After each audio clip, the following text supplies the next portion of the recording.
Hi, welcome to our Masterclass. Today's topic is EC.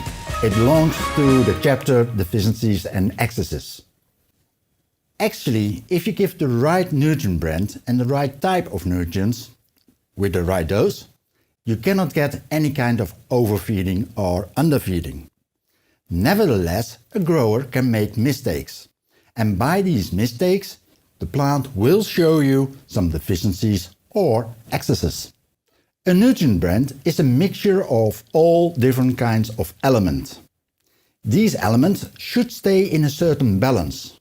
Besides these elements, a nutrient solution contains more. For example, pH regulators and trace elements.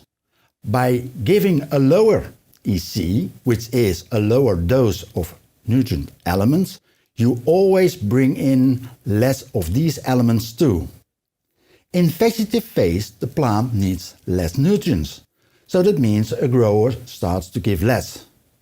Nevertheless, don't give too little, because otherwise pH can change, and the pH is important for the solvability of these elements, which means the plant cannot take what you give it.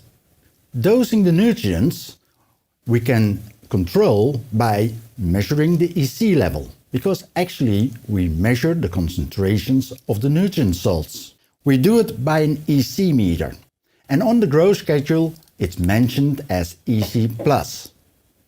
But also tap water contains some EC, and together it makes the EC total, which is the total amount of nutrients you give to the plants.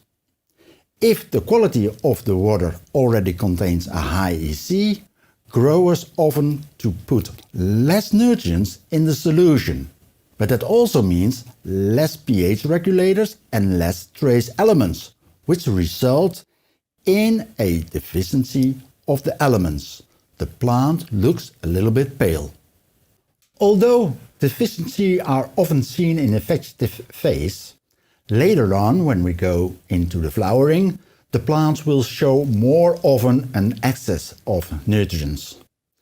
This can be caused not only because you give more nutrients to the plant, but actually these nutrients are not taken.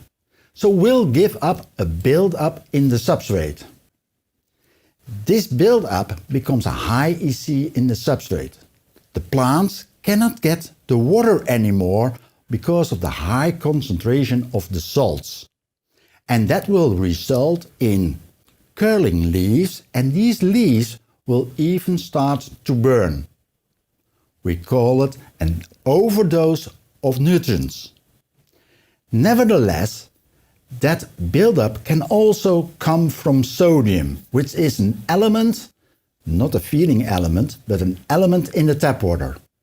And that element is made of salt and often makes the excesses which the plant is suffering from. Don't make mistakes in dosing. Keep the EC plus between the range which you can see on the growth schedule, and make sure that the EC total is also between his range. Then you will not get any kind of deficiencies or excesses of the plant.